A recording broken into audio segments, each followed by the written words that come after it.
Hello everyone, this is me Ayushi and I welcome you to Scoreshala. इस video में हम इस यूनिट के कुछ एनसीईआरटी क्वेश्चंस डिस्कस करने वाले हैं। तो चलिए इस वीडियो को स्टार्ट करते हैं और देखते हैं इस यूनिट के कुछ क्वेश्चंस।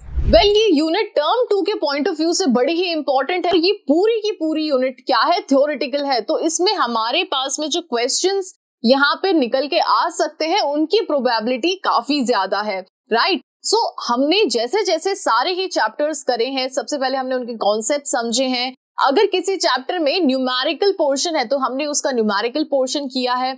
उसके अलावा हमने काफी सारे क्वेश्चंस भी सॉल्व किए हैं। लेकिन अब जो ये वीडियोस आ रहे हैं जिसमें हम एनसीईआरटी क्वेश्चन सॉल्व कर रहे हैं, इससे क्या होगा कि आपके जो कॉन्सेप्ट्स हैं वो काफी ज्यादा और स्ट्रॉन्ग हो जाएंगे, राइट।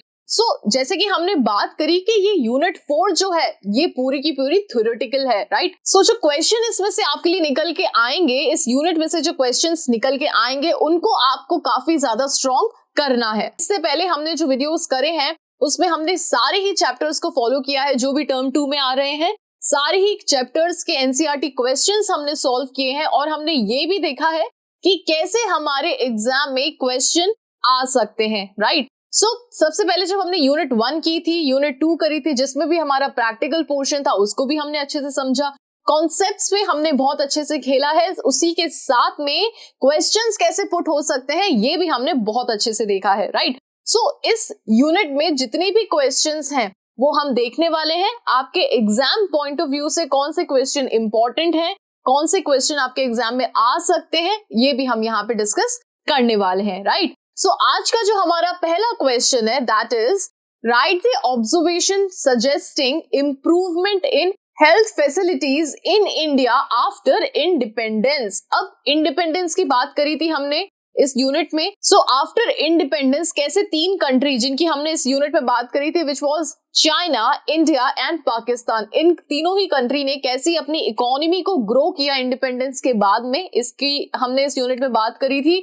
क्या क्या पॉलिसीज इन्होंने एक्सेप्ट करी, क्या क्या पॉलिसीज, क्या क्या स्ट्रैटेजीज इन लोगों की थी जिसकी वजह से इनकी इकोनॉमी बिल्कुल जीरो से एक ग्रोथ लेवल तक पहुंची थी। तो इस यूनिट में हमने बहुत सी चीजें डिस्कस करी थी। अब यहाँ पे इस क्वेश्चन में जो चीज हम डिस्कस करने वाले हैं that is health facility. Okay, so the following observation suggest improvement in health facilities in India after independence. Independence के बाद में ऐसी कौन कौन सी हेल्थ फैसिलिटीज देखी गई थी। पहला पॉइंट है डिक्लाइन इन डेथ रेट। अब जो डेथ रेट रेशियो जो था वो धीरे धीरे क्या होने लग गया, कम होने लग गया। Reduction in infant mortality rate. अब इन्फेंट मोर्टेलिटी रेट जो होती है, एक तो सबसे पहली चीज है कि इन्फेंट मोर्टेलिटी रेट क्या होती है। इन्फेंट क्या होता है, जब बच्चा पैदा होता है उससे 1 साल तक का ये जो पीरियड होता है इसमें उसको इन्फेंट माना जाता है। ओके, इस पॉइंट में हम ये देखने वाले हैं कि जो बच्चा जो इन्फेंट अपने फेज में होता है तो उसकी डेथ रेट कितनी कम हुई है ना, तो वो चीज हम यहाँ पे इस पॉइंट में देखने वाले हैं। रिडक्शन हुआ इंडिपेंडेंस के बाद में, क्या हुआ कि इन्फेंट मोर्टेलिटी रेट में भी क्या हुआ, गिरावट हुई। Okay, third point is rise in expectancy of life. अब एवरेज लाइफ जो थी, जो 30 या 40 मानी जाती थी, वो 60 हो चुकी थी, ठीक है। Rise in expectancy of life, control over deadly diseases like malaria, tuberculosis, cholera and small pox, और बहुत ऐसी डेडली डिजीजेस जो हुआ करती थी उन पे भी कंट्रोल पा लिया। Decline in under 5 mortality rate. अब अंडर 5 ये जो फेज होता है इसकी रेट, इसकी जो मोर्टेलिटी रेट थी उसमें भी काफी गिरावट देखी गई। ये जो 5 पॉइंट थे ये कौन से थे कि भाई इंडिपेंडेंस के बाद में जो भी हेल्थ फैसिलिटीज में जो इम्प्रूवमेंट हुआ था उसमें, उसके बाद में उस इम्प्रूवमेंट के बाद में क्या क्या चीजें देखी गई थी, तो ये है वो 5 पॉइंट्स। तो सबसे पहली चीज क्या हमने देखी कि डेथ रेट में डिक्लाइन हुआ, इन्फेंट मोर्टेलिटी रेट में रिडक्शन हुआ, लाइफ एक्सपेक्टेंसी बढ़ गई, साथ ही हमने देखा कि जो डेडली डिजीजेस होती थी उस पे कंट्रोल पा लिया, और 5th पॉइंट क्या है हमारा कि अंडर 5 मोर्टेलिटी रेट में भी डिक्लाइन हो गया, ठीक है। ये 5 पॉइंट आपको ध्यान रखने हैं। नेक्स्ट क्वेश्चन की तरफ हम बढ़ते हैं। Define the concept of environment. यहाँ पे हमें इन्वायरमेंट के कॉन्सेप्ट को डिफाइन करना है। एक्सप्लेन इट्स फंक्शंस, और जो फंक्शंस है वो भी हमको यहाँ पे एक्सप्लेन करने हैं। Okay, so environment is defined as all those conditions and their effect which influence human life. अब इन्वायरमेंट क्या है, जिसमें एक ह्यूमन बीइंग सर्वाइव करता है, उसके आसपास का जो कुछ भी होता है उसको वो क्या कंसिडर करता है, environment. It includes biotic or living components with plant and animal and abiotic or physical components with climate, mountains, land, water and air. तो अब environment में हमने दो तरीके की चीजें पढ़ी थी, पहली थी biotic और दूसरी थी abiotic, right? Its main functions are as these. अब इसके main functions कौन कौन से थे? सबसे पहला point था environment offers resources for production. अब इन्वायरमेंट से हमें क्या क्या चीजें मिलती है, सबसे पहली चीज हमें जो इन्वायरमेंट से मिलती है वो होते हैं रिसोर्सेज, राइट? प्रोडक्शन के लिए ये रिसोर्सेज बहुत ज्यादा इंपॉर्टेंट होते हैं. So environment includes physical resources, mineral, wood, water, soil and others, okay, which are available to us as a free gift of nature. So जैसा कि हम ये चीज जानते हैं कि इस नेचर से हमें जितने भी रिसोर्सेज मिले हैं वो हमें मिले हैं in a form of gift, right? So, इसको हम क्या कहते हैं, gift of nature. So these resources are used as inputs in production. अब इन resources को as a input हम production में use करते हैं. In fact, production is simply the process of conversion of natural resources into useful things. अब production क्या है basically कि ये एक ऐसा process है जिसमें हम natural resources को काय में convert कर देते हैं, useful resources में हम convert कर देते हैं. तो सबसे पहला पॉइंट हमने यहाँ पे क्या देखा कि इन्वायरमेंट हमको क्या देता है. So environment offers resources for production. Okay, next देखते हैं. Environment sustains life. अब अगर मान लीजिए कि इन्वायरमेंट ही नहीं होगा तो क्या यहाँ पे ह्यूमन लाइफ पॉसिबल है? बिल्कुल नहीं है. So environment includes sun, soil, water and air which are essential ingredient for the sustenance of human life. ये सारी चीजें जो है, जो भी हमें environment से मिली है, अगर किसी दिन ये नहीं होती है तो क्या human survival possible है? बिल्कुल नहीं है, right? So absence of these elements of environment implies the end of the life. अगर इन सब की कमी कभी हो गई या फिर ये नहीं रहे, ये सारे जो भी फैक्टर्स होते हैं, तो इसका मतलब ये है कि ह्यूमन लाइफ का भी वहां पे क्या हो जाएगा, एंड हो जाएगा.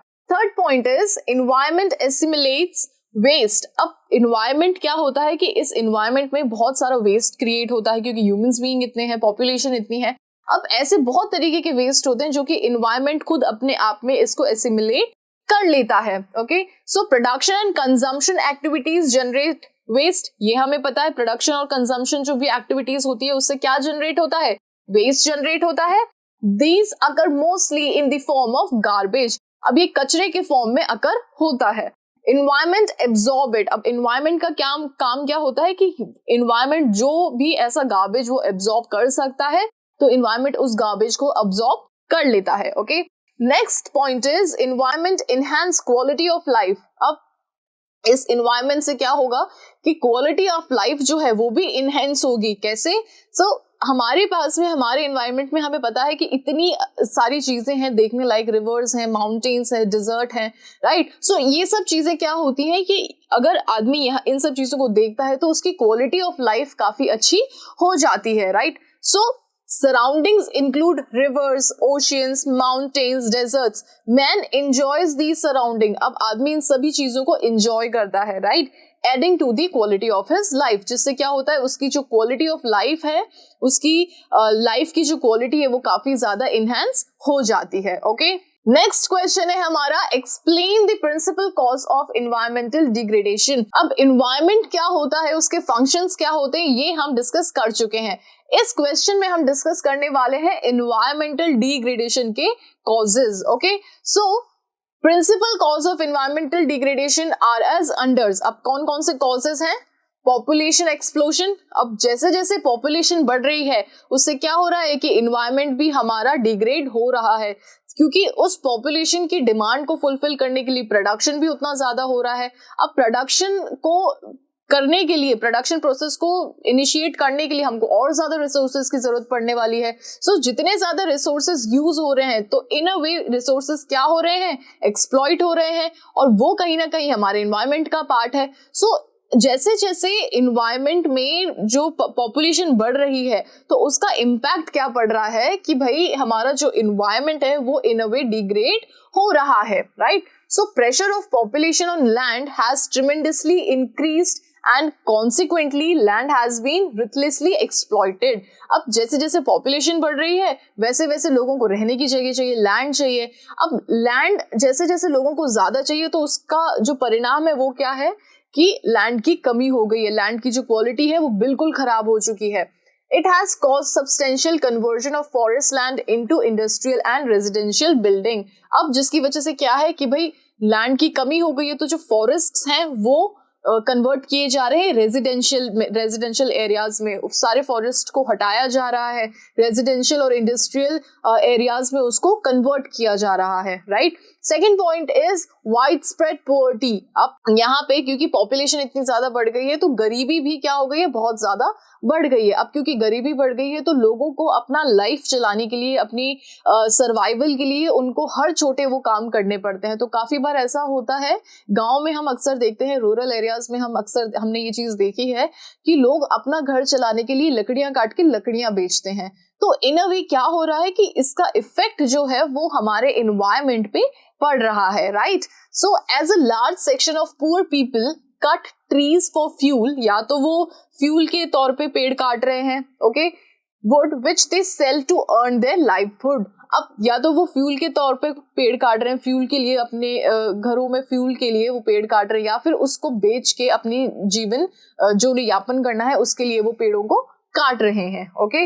This causes a massive erosion of natural capital, जिसकी वजह से क्या हो रहा है कि जो हमारा नेचुरल कैपिटल है उसमें काफी ज्यादा डिग्रेड इरोजन हो रहा है. Okay. Third point is increasing urbanisation. अब ज्यादा से ज्यादा अर्बनाइजेशन हो रहा है जिसकी वजह से क्या हो रहा है कि क्योंकि लैंड की तो कमी है और अर्बनाइजेशन होने के कारण क्या हो रहा है, लोग शिफ्ट हो रहे हैं from rural areas to urban areas, है ना. अर्बन एरियाज की जो बाउंड्रीज है वो और ज्यादा वाइड स्प्रेड होने लग गई है. अब क्योंकि लैंड जो है वो तो बिल्कुल लिमिटेड है, अब क्योंकि फॉरेस्ट के जो लैंड्स है उनको इसी रीजन की वजह से क्या किया जा रहा है, उनको बिल्कुल एक्सप्लॉइट किया जा रहा है, उनको बिल्कुल खत्म किया जा रहा है. फॉरेस्ट धीरे धीरे कोलैप्स हुए जा रहे हैं और फॉरेस्ट के जो लैंड है उनको काय में कन्वर्ट किया जा रहा है, उनको रेजिडेंशियल एरियाज में कन्वर्ट किया जा रहा है. इंडस्ट्रियलाइजेशन बढ़ने की वजह से उन लैंड्स को इंडस्ट्रीज में कन्वर्ट किया जा रहा है. राइट. तो ये कुल मिला के क्यों हो रहा है, क्योंकि हमारे यहाँ पे अर्बनाइजेशन का जो ये ट्रेंड है वो काफी ज्यादा बढ़ रहा है. So increase urbanisation has caused pressure on housing.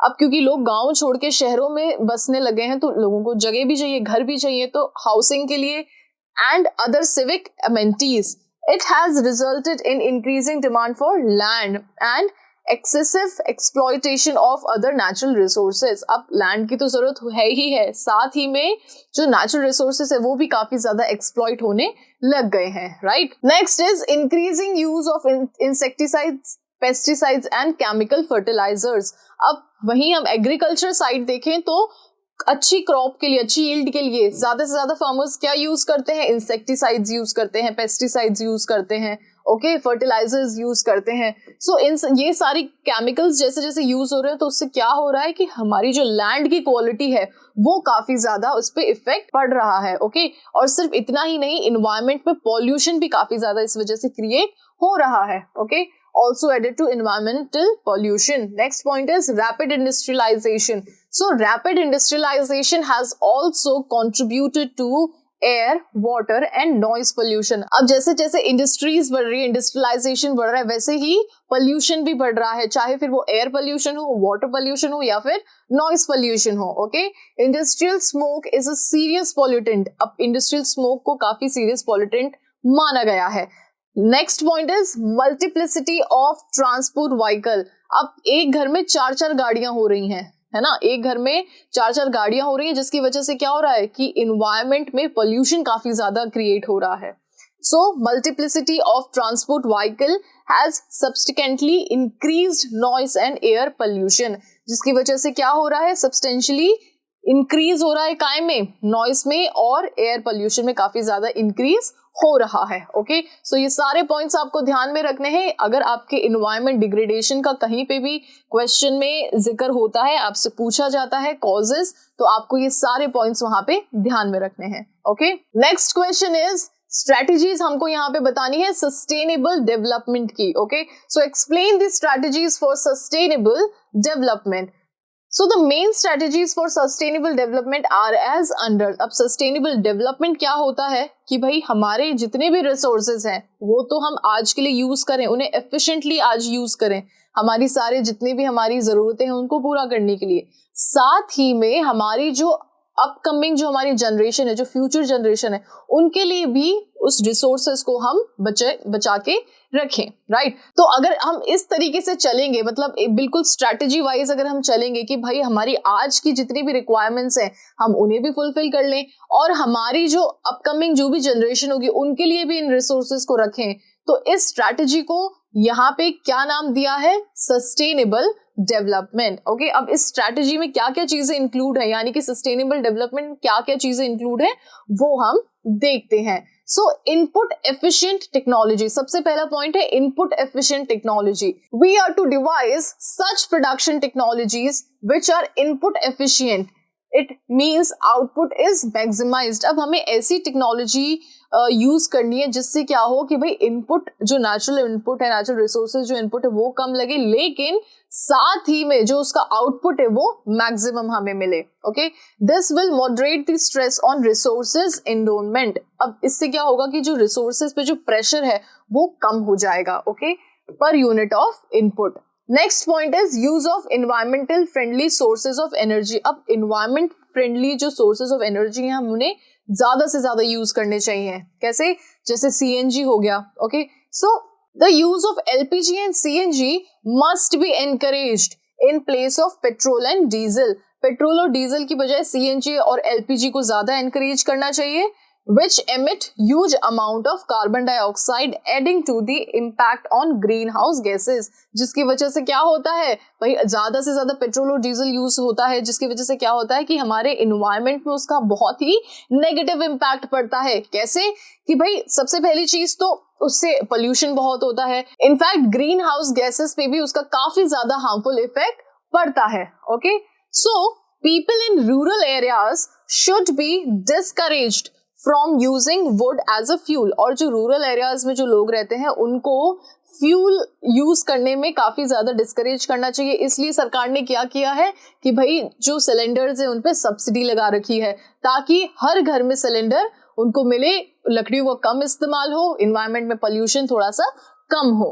Okay, it causes deforestation and unwarranted degradation of resources. अब क्योंकि ज्यादा से ज्यादा लकड़ियां यूज होती है रूरल एरियाज में, तो उससे क्या हो रहा है कि डिफॉरेस्टेशन बहुत ज्यादा बढ़ रहा है।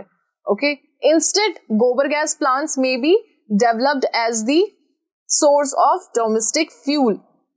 अब इसके अलावा क्या, गोबर गैस प्लांट्स जो होते हैं वो भी काफी ज्यादा यूज किए जा रहे हैं, उनको भी काफी ज्यादा बढ़ाया जा रहा है, डेवलप किया जा रहा है as a source of domestic fuel. किस तरीके से? डोमेस्टिक फ्यूल के तौर पे। ओके, सो ये पॉइंट आपको ध्यान में रखने हैं। नेक्स्ट पॉइंट हम देखते हैं। So next point is integrated rural development. अब जब सस्टेनेबल डेवलपमेंट के बारे में हम पढ़ रहे हैं, जो स्ट्रेटजीज हम पढ़ रहे हैं, तो उसका थर्ड पॉइंट क्या है कि रूरल डेवलपमेंट में को भी हमें क्या करना चाहिए? इंटीग्रेट करना चाहिए।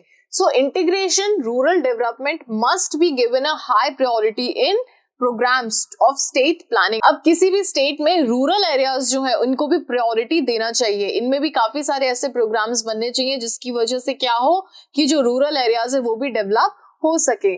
This will generate employment opportunities in rural areas, जिसकी वजह से क्या होगा कि रूरल एरियाज में भी एम्प्लॉयमेंट की जो अपॉर्चुनिटीज है वो काफी ज्यादा बढ़ने लगेंगी। Restricting migrating to urban areas, और जो लोग रूरल एरियाज से अर्बन एरियाज में माइग्रेट करते हैं वो भी कम होंगे, जिससे कि क्या होगा कि अर्बनाइजेशन इतना वाइडली स्प्रेड नहीं होगा। Fourth point is shift to organic farming. अब जैसे इंसेक्टिसाइड्स, पेस्टिसाइड्स और ये सब चीजें जो यूज हो रही है जिसकी वजह से काफी ज्यादा एनवायरनमेंट में पोल्यूशन हो रहा है, इससे हमें काय में शिफ्ट हो जाना चाहिए? ऑर्गेनिक फार्मिंग में शिफ्ट हो जाना चाहिए, है ना। और जो भी ये इस तरीके की चीजें जो यूज होती है इसको हटा करके हमें जो ट्रेडिशनल मेथड है, यानी कि जैसे नीम यूज करना, है ना, इन सब चीजों पे हमें स्विच कर देना चाहिए। So, excessive use of chemical fertilizers, insecticides and pesticides has raised up the crop yield। अब ये सब यूज करके हमारी जो क्रॉप्स हैं वो तो काफी बढ़ गई है, लेकिन but at the cost of soil fertility. लेकिन इसकी वजह से क्या हुआ है कि जो सॉइल की फर्टिलिटी है वो बहुत ज्यादा कम हो गई है, खराब हो गई है, which means a loss of production capacity for the future generation. जिसकी वजह से क्या है, क्योंकि हमारी सॉइल की फर्टिलिटी कम हो गई है, तो क्या फ्यूचर में वो जो सॉइल है वो क्या अच्छा हो पाएगा? बहुत इम्पॉसिबल सी चीजें। तो इसका क्या इम्पैक्ट पड़ेगा कि जो फ्यूचर की जनरेशन है उनको शायद वो चीजें ना मिल पाए जो हम आज यूज कर रहे हैं। Implying we have to switch over the organic farming which focus on social health rather than plant health। हमें काय पे स्विच कर देना चाहिए? ऑर्गेनिक फार्मिंग पे हमें स्विच कर देना चाहिए, क्योंकि वो सोशल हेल्थ के बारे में फोकस करती है, ठीक है। प्लांट हेल्थ की बजाय वो काय पे ज्यादा फोकस करती है? सोशल हेल्थ पे, ठीक है। फिफ्थ पॉइंट है हमारा मैनेज द वेस्ट। अब हमारे एनवायरनमेंट में बहुत तरीके के वेस्ट होते हैं, काफी ऐसे वेस्ट होते हैं जो कि एनवायरनमेंट खुद ही अपने आप में एब्जॉर्ब कर लेता है, लेकिन बहुत से ऐसे वेस्ट होते हैं जो कि एनवायरनमेंट अपने आप में एब्जॉर्ब नहीं कर पाता है, जिसकी वजह से क्या होता है कि काफी ज्यादा पोल्यूशन क्रिएट होता है। तो ये इस तरीके के जो वेस्ट है हमें इनको मैनेज करना सीखना है। So rather than allowing the industrial waste and household garbage to litter around or flow into the streams and rivers, we must systematically manage them। अब इंडस्ट्रियल वेस्ट होता है, हाउस होल्ड वेस्ट होता है, काफी इस तरीके का वेस्ट होता है जो कि बहुत हार्मफुल होता है। अगर हम इंडस्ट्री की बात करें तो जो वेस्ट होता है वो बहुत हार्मफुल होता है। तो या तो वो ऐसे ही फेंक दिया जाता है, या फिर वो सब क्या कर दिया जाता है, ड्रेन कर दिया जाता है इन वाटर बॉडीज में, ठीक है। अब क्योंकि वाटर बॉडीज में वो केमिकल जब ड्रेन होता है तो उससे क्या होता है कि एक तो वाटर एक्वाटिक एनिमल्स जो हैं उनकी लाइफ इससे बहुत ज्यादा हार्म हो जाती है, जो कि बहुत खराब है हमारे एनवायरनमेंट के लिए, right.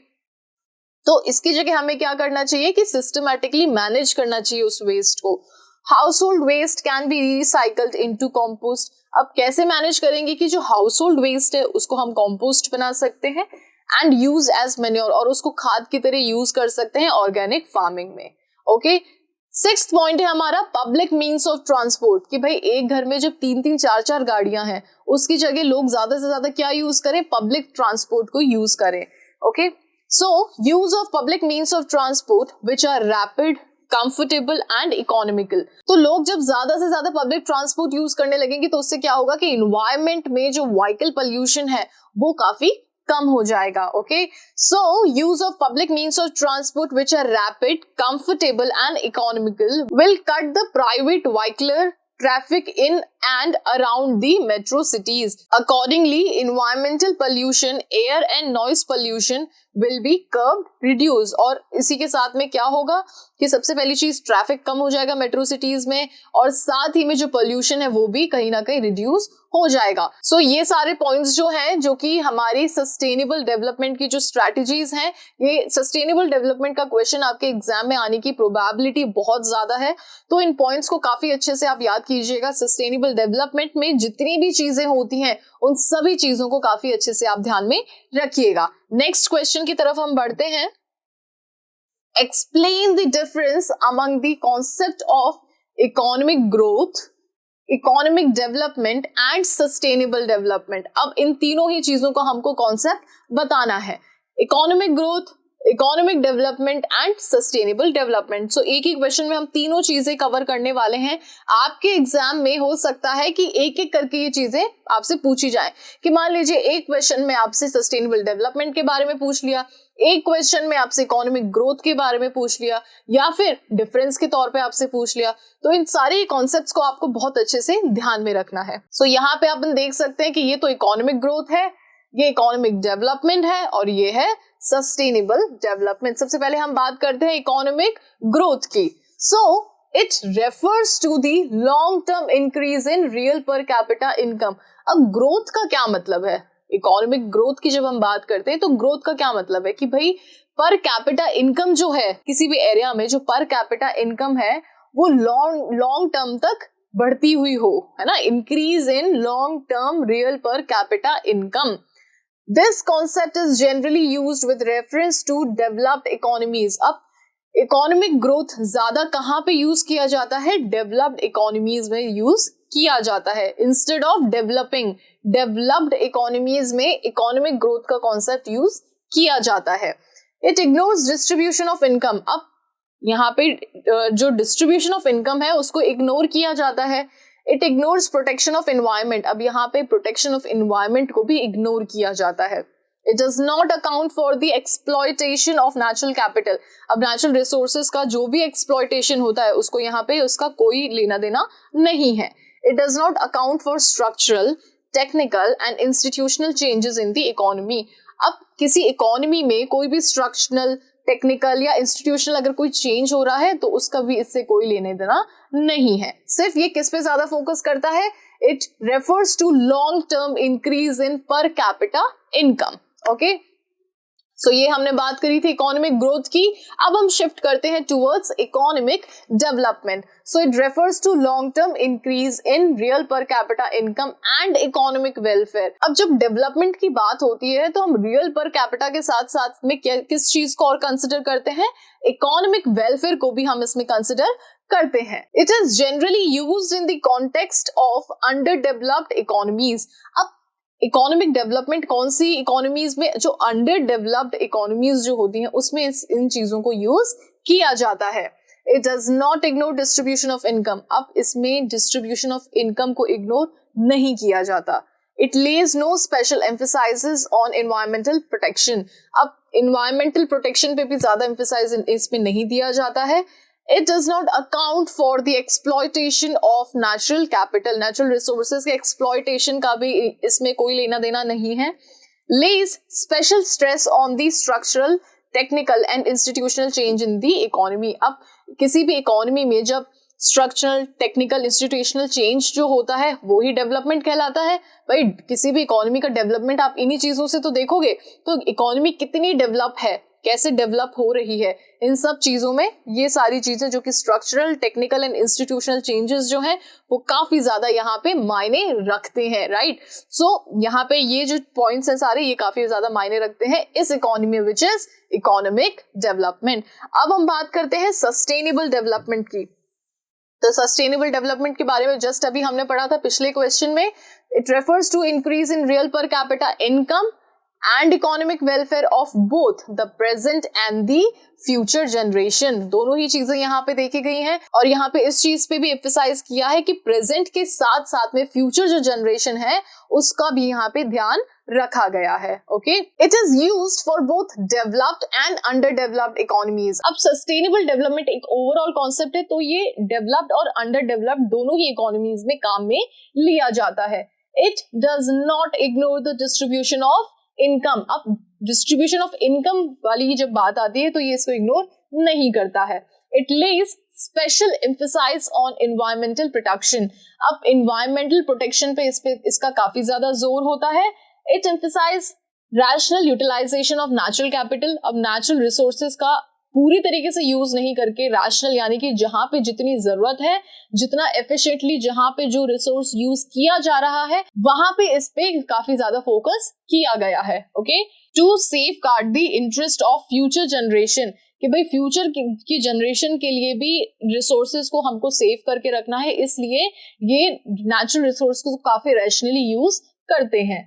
Next point is lay stress on social awareness. अब सस्टेनेबल डेवलपमेंट में सोशल अवेयरनेस पे काफी ज्यादा प्रेशर दिया जाता है and social responsibilities as crucial inputs of development over longer period of time. तो सोशल अवेयरनेस और सोशल रिस्पॉन्सिबिलिटीज जो होती हैं जो कि लंबे समय तक चलने वाली हैं उस पे सस्टेनेबल डेवलपमेंट का काफी ज्यादा जोर होता है. ओके, सो एक ही क्वेश्चन में हमने 3 कॉन्सेप्ट्स कवर किए हैं, that is economic development, economic growth and sustainable development. I hope ये क्वेश्चन आपको समझ में आया होगा.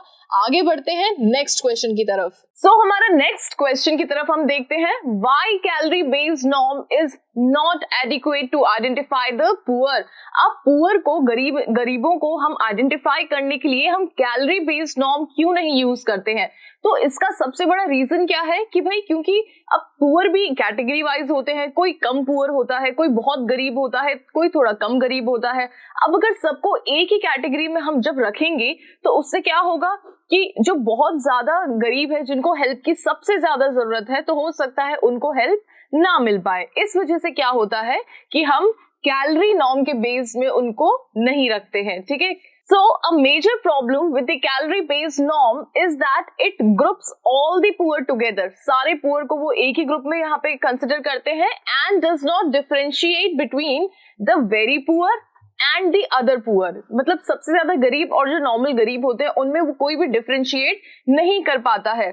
So it is difficult to identify who among the poor needs help the most. तो ये बहुत इसमें दिक्कत हो जाती है, काफी डिफिकल्टीज आती है ये पता करने में कि कौन सा ऐसा गरीब है जिसको हेल्प की सबसे ज्यादा जरूरत है. ओके, इसलिए यहाँ पे ये चीज बोली गई है कि हम गरीबों को यानी पुअर को हम कभी भी कैलोरी बेस्ड नॉर्म से आइडेंटिफाई नहीं करते हैं. Okay, now the next question is what programs has the government adopted to help elderly people, poor and destitute women. So ऐसे कौन कौन से गवर्नमेंट ने प्रोग्राम्स अडॉप्ट करे हैं जिससे कि वो इन लोगों की मदद कर सकते हैं. So सबसे पहला यहाँ पे जो प्रोग्राम हम बात करने वाले हैं that is national social assistance programme.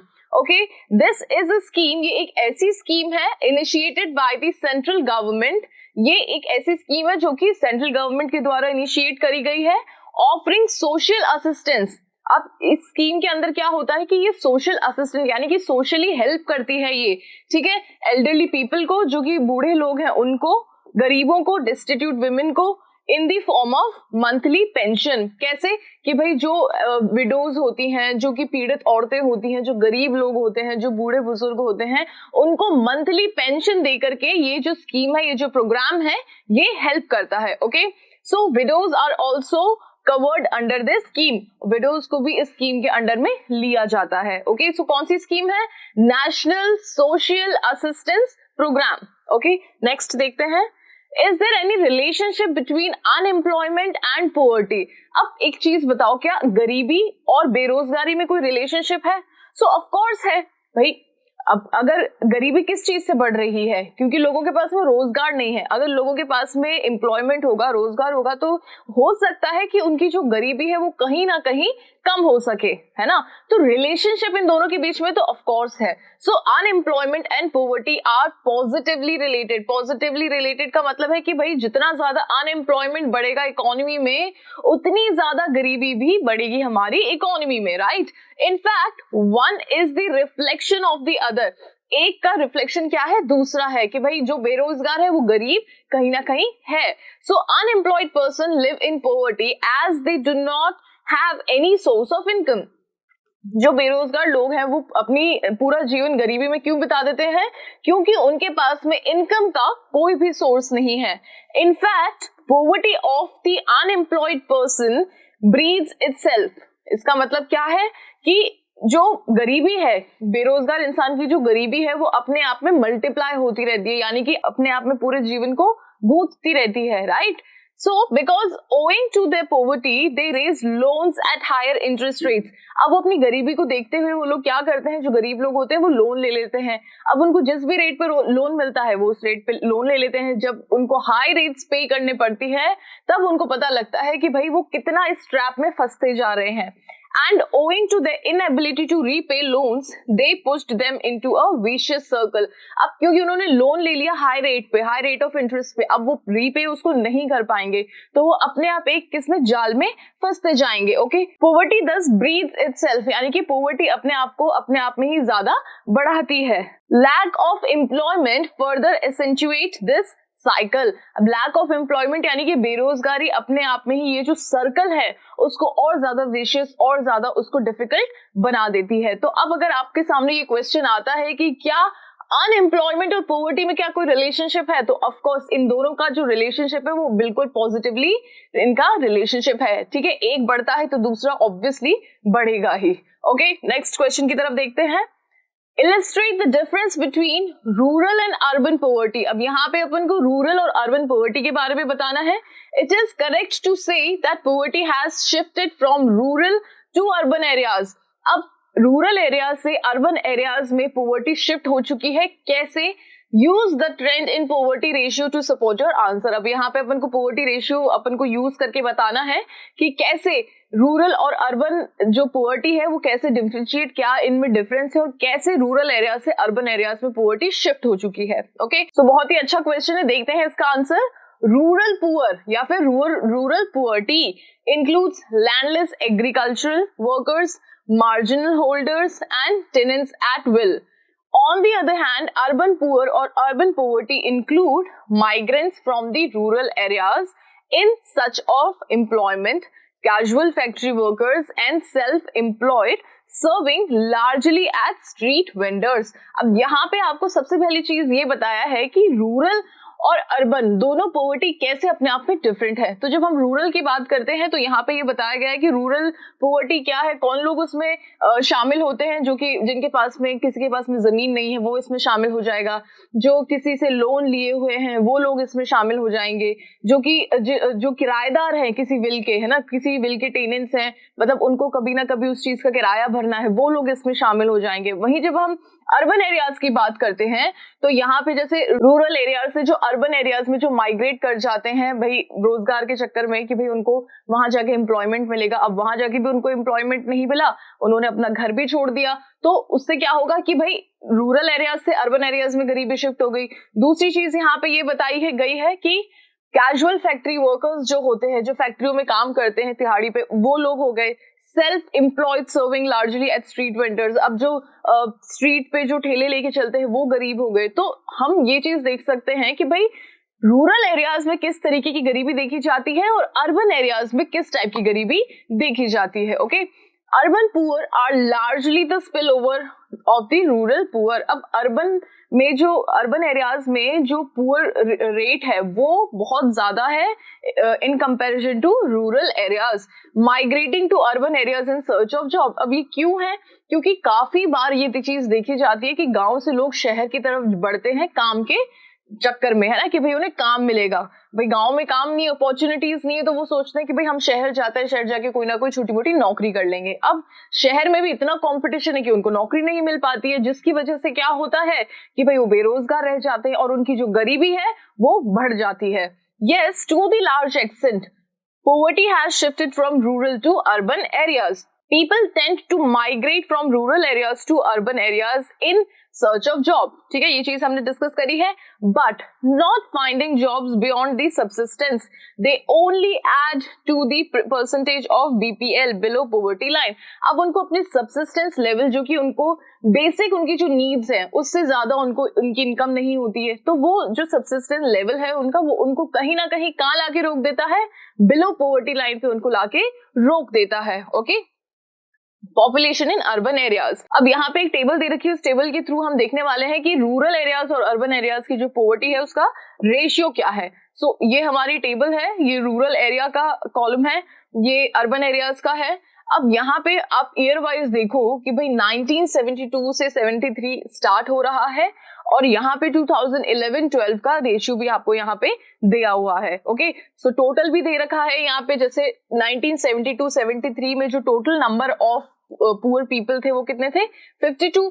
और वहीं जब हम 2011 और 12 का रेशियो देखेंगे तो आ जाएगा 21.9. ओके, सो ये क्या है? The stable percentage of population below poverty line. Poverty line के नीचे कितने लोग यहाँ पे लाई करते हैं उसकी टेबल है across rural and urban areas in India. Okay, so the above table shows that both rural and urban poverty have declined over time. तो यहाँ पे ये चीज देखी गई है कि आप देख सकते हो 1972-73 में क्या जो डेटा है हमारा, उसके बाद में जब आप करंट डेटा देखते हो तो आप देख सकते हो कि रूरल और अर्बन एरियाज की जो पॉवर्टी है वो थोड़ी सी डिक्लाइन हो चुकी है, थोड़ी बहुत कम हो चुकी है. But decline in rural poverty is more pronounced than the decline in urban poverty. अब ये चीज हम देख पा रहे हैं इस टेबल की हेल्प से. सारे ही कॉलम में आप देखोगे कि कैसे रूरल पॉवर्टी जो है और अर्बन पॉवर्टी, इन दोनों के बीच का जो डिफरेंस है वो ऐसा कुछ है, ऐसा कुछ देखा गया है कि जो रूरल पॉवर्टी है वो तो धीरे धीरे कम हो रही है. अब ऐसा क्यों हो रहा है? क्योंकि रूरल एरियाज में जो लोग रहते हैं वो कहाँ माइग्रेट कर रहे हैं?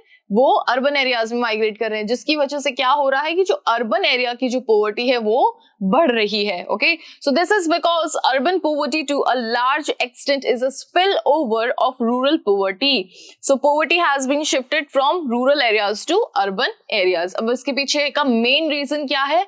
इन search of jobs. Okay, so I hope ये क्वेश्चन आपको समझ में आया होगा। इनफैक्ट इस तरीके का जैसा भी क्वेश्चन आपके एग्जाम में आता है तो आप उसको आंसर कर पाओगे। ओके, नेक्स्ट क्वेश्चन की तरफ बढ़ते हैं। सो bring out the difference between human capital and human development. इस क्वेश्चन में हमको क्या बताना है, ह्यूमन कैपिटल और ह्यूमन डेवलपमेंट के बीच का जो ये डिफरेंस है वो अपन को बताना है। सो human capital is a means in the sense that it consists of skills as used in the process of production.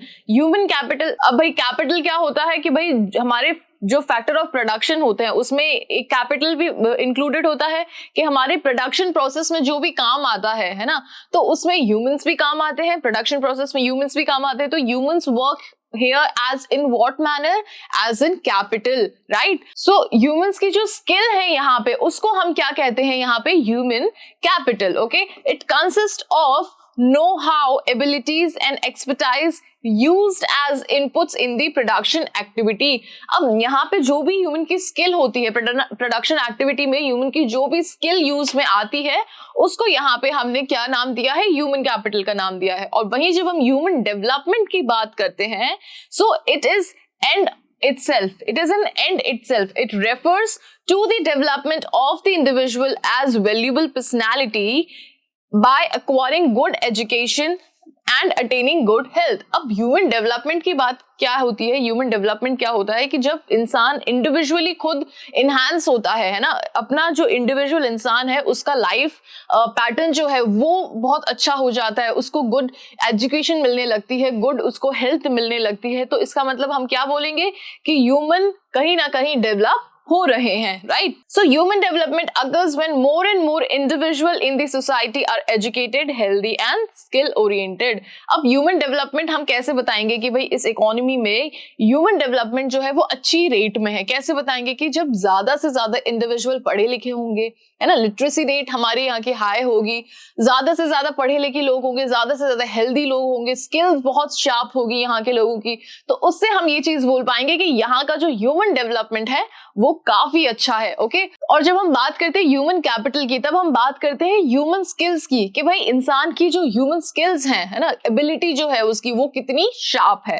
Okay, so I hope आपको ह्यूमन कैपिटल और ह्यूमन डेवलपमेंट के बीच का जो ये डिफरेंस है वो क्लियर हुआ होगा। नेक्स्ट क्वेश्चन की तरफ बढ़ते हैं। How does investment in human capital contribute to growth? अब जब हम ह्यूमन कैपिटल में इन्वेस्टमेंट करेंगे तो वो ग्रोथ को कैसे इंप्लीफाई करेगा वो हम देखते हैं।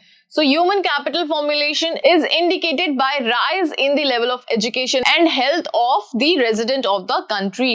अब जब हम ह्यूमन कैपिटल की बात कर रहे हैं तो लोग जितने ज्यादा से ज्यादा पढ़े लिखे होंगे, जितने ज्यादा हेल्दी होंगे, उसका क्या मतलब होगा कि भाई हम ह्यूमन कैपिटल को कहीं ना कहीं ग्रोथ की तरफ लेके जा रहे हैं। Okay, it is also indicated by a rise in level of skill formulation. अब यहाँ पे स्किल फॉर्मुलेशन की भी बात करी है कंट्री में। It contributes to the process of growth as under. अब इसको हम ग्रोथ के अंडर में कैसे पढ़ेंगे, let's see. Availability of educated and skill labour force through human capital formulation. अब जितना ज्यादा हम इस चीज पे इन्वेस्टमेंट करेंगे ह्यूमन कैपिटल पे, उससे क्या होगा कि हमारी इकोनॉमी में ज्यादा पढ़े लिखे लोग होंगे, ज्यादा से ज्यादा स्किल्ड लोग होंगे। ओके, जिससे क्या बढ़ेगा, it will raise the emotional and material environment of the growth. जिससे क्या होगा कि हमारी इकोनॉमी में जो इमोशनल मटेरियल एनवायरनमेंट है ग्रोथ का वो काफी ज्यादा बढ़ेगा। Second point is it raises productivity of physical capital. अब ज्यादा से ज्यादा लोग जब पढ़े लिखे होंगे, स्किल्ड होंगे, तो उससे क्या होगा कि इकोनॉमी में फिजिकल कैपिटल जो है उसकी प्रोडक्टिविटी रेज होगी, यानी कि बढ़ेगी।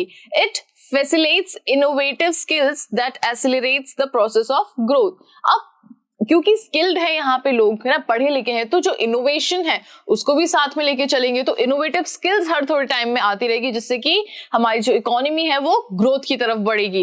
It raises the rate of participation and equality in the economy. जिससे क्या होगा, एक चीज यहाँ पे ये भी देखने को मिलेगी कि भाई पार्टिसिपेशन रेट जो है और इक्वालिटी जो है वो भी ज्यादा से ज्यादा बढ़ेगी।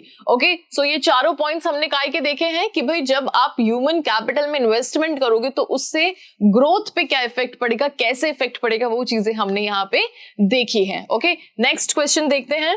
Discuss the importance of credit in rural development. अब क्रेडिट क्या होता है ये हमने बड़े अच्छे से पढ़ा है ना, तो अब रूरल डेवलपमेंट में क्रेडिट का क्या रोल है ये हम समझते हैं. So most rural people are poor.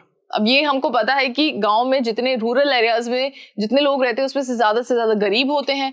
And most farmers are small and marginal holders. और ज्यादा से ज्यादा जो किसान होते हैं वो कैसे होते हैं, वो या तो छोटे किसान होते हैं या फिर वो किसी के अंडर में काम कर रहे होते हैं. Okay, so as the small and marginal farmers produces only for their subsistence. तो ये जो छोटे मोटे जो किसान होते हैं वो सिर्फ खुद का गुजारा हो सके वो इतना ही कमा पाते हैं. They fail to generate sufficient surplus to reinvest in their lands. अब वो इतना नहीं कमा पाते हैं कि वो वापस से अपने लैंड में इन्वेस्ट कर पाए, उनकी रोजमर्रा का जीवन चल जाए, बस वो इतना ही कमा पाते हैं. Okay, leading to degradation of land, जिसकी वजह से क्या होता है उनकी जो लैंड की क्वालिटी होती है वो भी खराब हो जाती है. This credit help the small marginal farmers to carrying out permanent improvement of the land and commercialise their farming. So यहाँ पे जो क्रेडिट है वो किस तरीके से रोल प्ले करता है कि भाई जब उनके पास में पैसे, जब उनको क्रेडिट मिलने लगेगा तो अपने लैंड की क्वालिटी को भी ज्यादा इनहैंस कर पाएंगे, ज्यादा अच्छा कर पाएंगे, जिससे कि क्या होगा कि वो कहीं ना कहीं उनका जो इन्वेस्ट वाला जो थॉट था कि भाई हमारे पास तो पैसे ही नहीं है तो हम इन्वेस्ट कैसे करेंगे, तो वो जो इन्वेस्ट वाला जो थॉट है उनका वो क्लियर हो जाएगा और वो अपनी फर्टिलिटी को, लैंड की फर्टिलिटी को ज्यादा अच्छे से इंप्रूव कर पाएंगे. ठीक है. Owing to a long gestation lag between snowing and harvesting of the crops, short-term credit is required for purchase of input seeds, fertilizers, etc. अब हमारे यहाँ पे जो क्रॉप पैटर्न देखा जाता है वो हमें पता है कि भाई कुछ ही महीने यहाँ पे क्रॉप होती है, फिर बीच में कुछ गैप होता है कुछ महीनों का, फिर वापस से यहाँ पे नई खेती की जाती है. ठीक है. तो इसके लिए ये चीज जरूरी नहीं है कि किसानों को बहुत बड़ा बड़ा लोन लेना पड़े. सो ऐसी सिचुएशन में किसानों के लिए स्मॉल क्रेडिट की भी फैसिलिटी यहाँ पे अवेलेबल है. Okay, so rural artisans and farmers require funds for meeting their general and specific needs. अब जो रूरल आर्टिस्ट हैं, जो छोटे मोटे फार्मर्स हैं, उनको अपनी नीड्स पूरी करने के लिए, स्पेसिफिक नीड्स पूरी करने के लिए उनको क्रेडिट की जरूरत पड़ती ही पड़ती है. Agriculture continues to depend on uncertain monsoon. अब क्योंकि एग्रीकल्चर एक अनसर्टेन मॉनसून पे पूरी तरीके से डिपेंडेंट होता है, so in order to save them from natural calamities farm credit become essential. अब उनको इस सिचुएशन से बचाने के लिए, क्योंकि नेचुरल कैलेमिटी का तो कोई भी प्रेडिक्ट नहीं कर सकता है ना, किसी भी तरीके की नेचुरल कैलेमिटी हो, तो उन किसानों को उस चीज से बचाने के लिए क्रेडिट की यहाँ पे सुविधा दी हुई है. ओके, सो अपन ने यहाँ पे समझा कि भाई क्रेडिट का, है ना, क्रेडिट का रूरल डेवलपमेंट में क्या रोल होता है. सो कुल मिलाकर के हमने बहुत सी चीजें इस क्वेश्चन में देखी हैं कि भाई हर उस गरीब किसान को या फिर छोटे मोटे किसान को या फिर किसी के जो अंडर में काम करते हैं उन किसान को जब इन्वेस्टमेंट के लिए जब पैसा मिल जाता है, जब क्रेडिट मिल जाता है, तो उनका लाइफस्टाइल जो है वो भी कहीं ना कहीं इनहैंस हो जाता है. ओके, नेक्स्ट क्वेश्चन हम देखते हैं. Explain the role of micro credit in meeting credit requirement of the poor.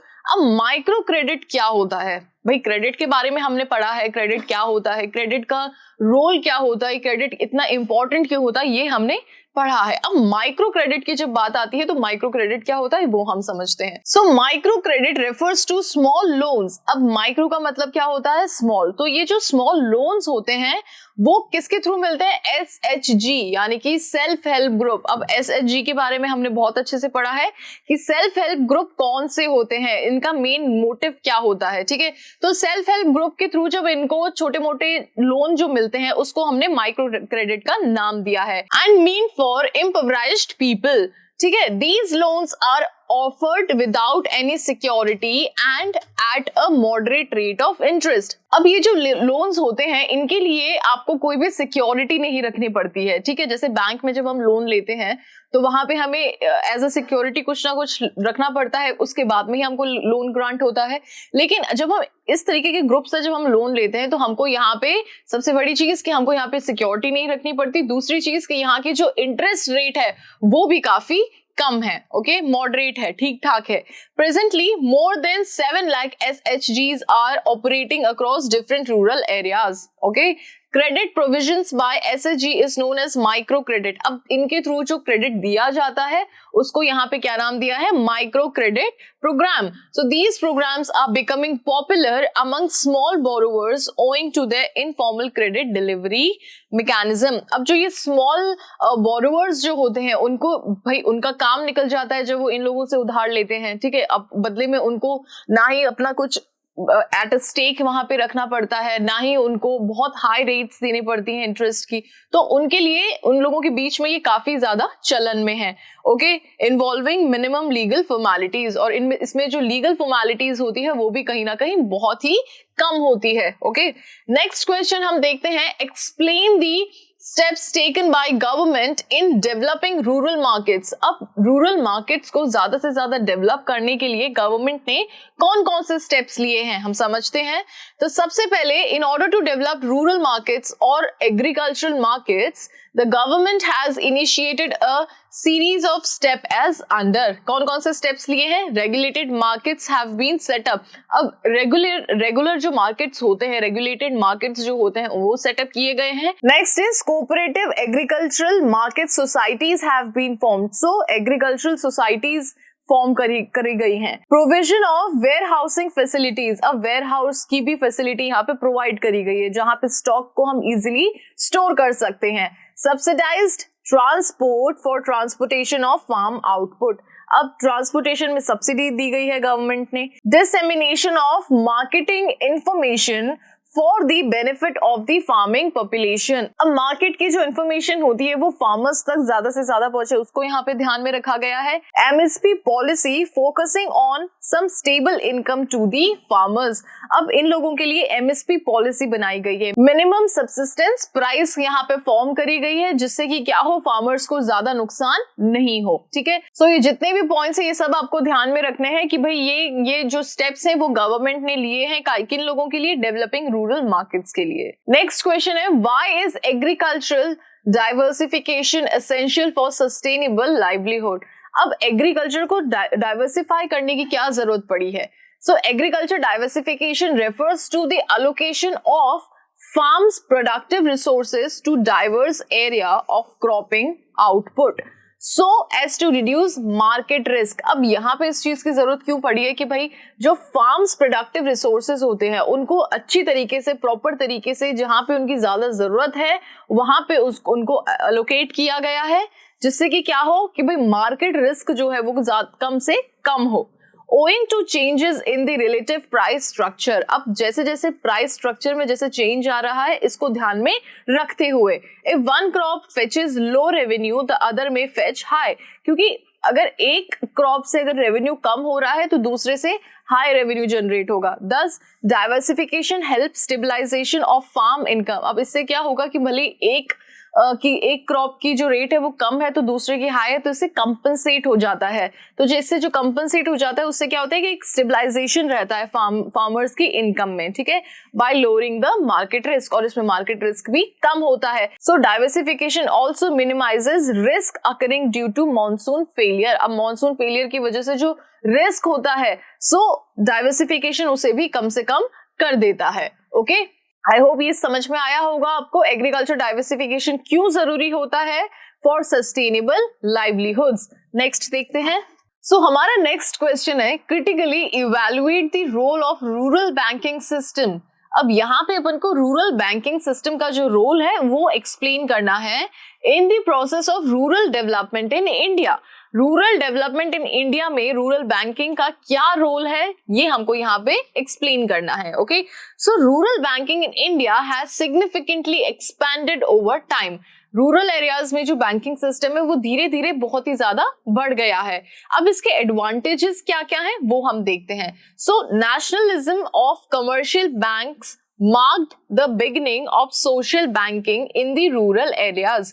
अब कमर्शियल बैंक्स जब नेशनलाइज हुआ था कि भाई कमर्शियल बैंक्स जो है वो पूरे नेशन में होने चाहिए, so nationalise of commercial banks marked the beginning of social banking in rural areas. तो उसमें क्या हुआ था कि ये चीज ध्यान में रखी गई थी कि रूरल एरियाज में भी बैंकिंग सिस्टम होना चाहिए, सोशल बैंकिंग सिस्टम वहां पे भी होना चाहिए। इम्प्लीफाइंग, जिससे कि क्या इम्प्लीफाई हुआ है, provision of institutional credit at moderate rate of interest, जैसे कि क्या वहां पे देखा गया है कि भाई मॉडरेट रेट ऑफ इंटरेस्ट पे भी वहां पे बैंकिंग सिस्टम स्टार्ट किया गया है। Establishment of NABARD has made a substantial difference in the institution of rural credit. अब ये चीज हम समझते हैं, हम ये चीज हम जानते हैं कि नाबार्ड जैसी जो बैंक जो इंस्टीट्यूशन है वो बहुत ही कम क्रेडिट पे लोगों को लोन प्रोवाइड करता है। Okay, rural financing has become much more organised than ever before, और इस वजह से क्या हुआ है, क्योंकि proper banking system rural areas में भी एस्टेब्लिश हो गया है, जिसकी वजह से क्या हुआ है कि ये जो चीजें हैं,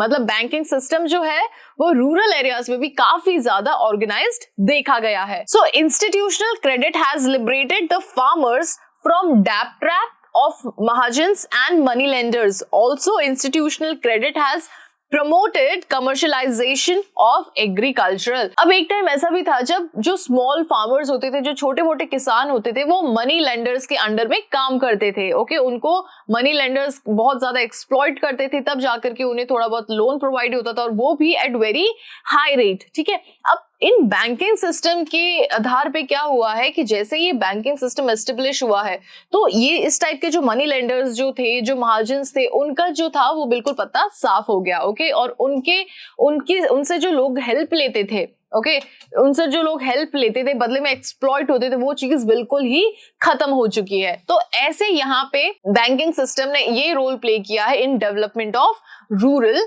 area. Okay, but deficiencies of rural banking system are equally glaring. Important ones are up, जहां पे बहुत सी ऐसी जगह हैं जहां पे अभी भी रूरल एरियाज में बैंकिंग सिस्टम नहीं है, जिसकी वजह से लोगों को क्या क्या प्रॉब्लम फेस करने पड़ती है वो हम देखते हैं।